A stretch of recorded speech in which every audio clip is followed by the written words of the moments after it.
Welcome to the IADS Retail Park, where retail giants either evolve or go extinct. I'm Maya, and today I'm joined by Selvan Mohandas, Managing Director at IADS. Whether you're one of our regular listeners or you just found us, we're glad you're here. Before we dive in, an important note: today's episode draws on exclusive IADS research and fieldwork conducted in 2022. While the trends and lessons remain highly relevant, some details may have evolved since then. Today, we're taking a closer look at a topic that's shaking up the foundations of retail: the way Gen Z favored brands are putting serious pressure on the traditional department store model. The expectations have changed so quickly. Gen Z is after more than just a good product or a famous logo. They want service that's seamless, sustainability that's real, and experiences that feel personal and fun. Sylvan, how much do you think this is changing the game for retailers? It's a complete transformation, Maya. Gen Z isn't just another customer segment. They're a whole new mindset. They grew up online, they're used to having endless choices, and they expect brands to be transparent and responsive. For department stores, this means the old playbook just doesn't cut it anymore. The competition isn't just the store across the street, but also these digital native brands that know how to move fast, build communities, and speak directly to what Gen Z cares about. Let's start with some of the brands that are really resonating with Gen Z. Decium, H&M, and Shein all have different strategies, but they're each finding ways to win over this generation. What do you think they're doing right? Let's take Decium first. They've really made a name for themselves by being radically transparent. Simple ingredients, clear pricing, and a willingness to challenge how the beauty industry operates. Their Slowember campaign, where they actually slow down sales or close stores on Black Friday, is a great example of putting values before profits. That sort of move really appeals to Gen Z, who are tired of hype and want brands to stand for something real. That's such a smart approach, and it's interesting how Decium's less is more philosophy actually creates more loyalty. Now, H&M is a bit different. They're still fast fashion, but they're trying hard to pivot towards sustainability and transparency. They've been recognized for their efforts, but I know there's still skepticism about how deep those changes go. You're right, Maya. H&M has made progress, especially with things like recycled materials and circular collections. But Gen Z isn't easily convinced by surface level changes. They want to see real impact, not just marketing. Still, H&M has at least started the conversation, which is more than some legacy brands can say. And then there's Shein, which is almost in a league of its own: ultra fast, ultra affordable, and totally digital.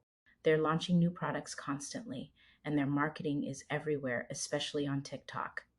But the sustainability question is a big one. Shein has really cracked the code when it comes to dropping new styles constantly and keeping prices super low, but there's no getting around the environmental trade off. Gen Z can't get enough of the endless options and the speed, yet you can feel the conversation shifting. People are starting to ask tougher questions about what all this means for the planet.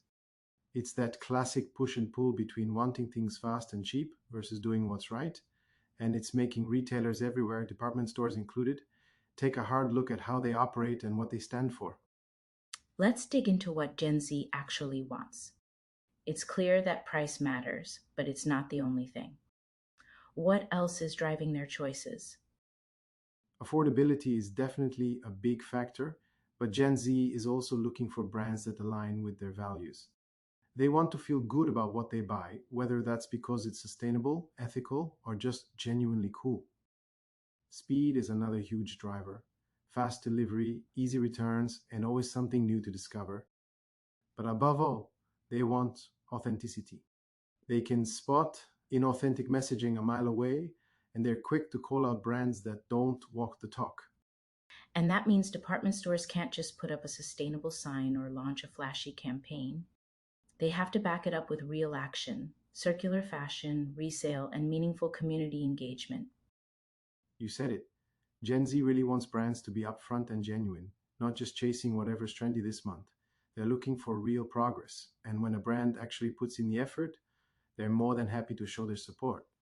So, how are department stores rising to the challenge? Are there any examples of traditional retailers getting it right? There are some promising signs.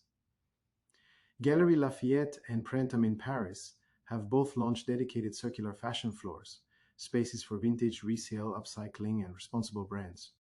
Printemps even lets customers sell second-hand items for store credit, while Galeries Lafayette's Restore is all about affordable, sustainable brands and a second-hand corner that feels more like a curated thrift shop than a traditional department store. That's a great way to blend affordability and sustainability, which are both top priorities for Gen Z. And it's way more than just what's on the floor. Department stores are also experimenting with pop ups for student designers, digital experiences, and luxury resale. Nordstrom's See You Tomorrow shop is a great example of reselling lightly used returns and overstock, which really speaks to younger shoppers looking for luxury at a better price and who care about waste. It's about turning the store into a destination where people want to hang out, not just a place to buy stuff. And behind the scenes, the logistics game has changed completely. Shein and Amazon have set the standard for fast, free delivery and easy returns, and now department stores are having to catch up. That's right.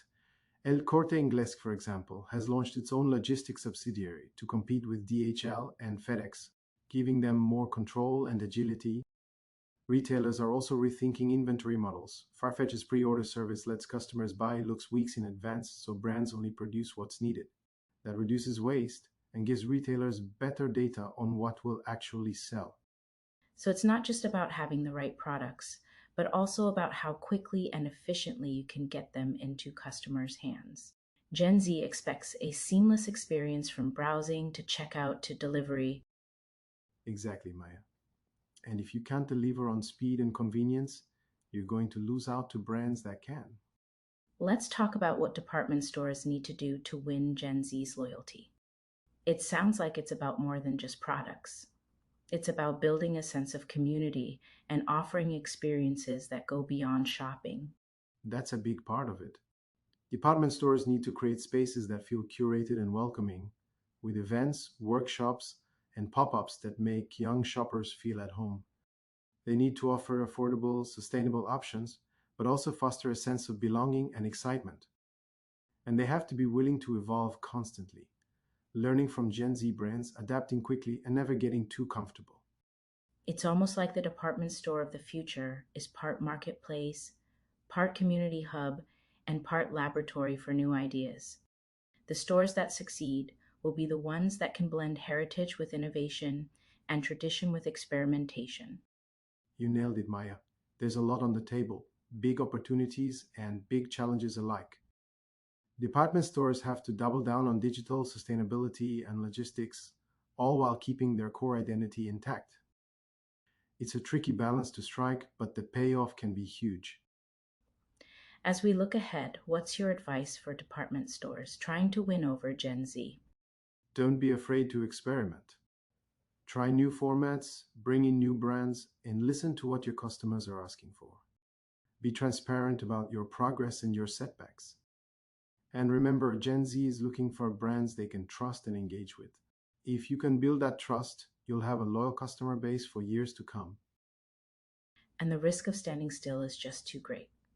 The brands that don't evolve will be left behind, while those that are willing to rethink, adapt, and innovate will thrive. Sylvan, thank you for this deep dive into Gen Z's impact on retail. Your insights really highlight how the future belongs to those who are ready to rethink everything, from product to experience to logistics. You are very welcome, Maya. It's an exciting time for retail, and I'm optimistic that department stores can rise to the challenge. If they're bold enough to try new things and really listen to what the next generation wants. And thanks to our listeners for joining us on the IADS Retail Park. For more exclusives and global retail insights, follow IADS on LinkedIn, check out our Substack. Don't forget to rate and share this episode with your team. Just before we go, a quick note. This episode was produced using AI cloned voices with human oversight at every stage to ensure quality and accuracy. Thanks for listening, and we'll see you next time.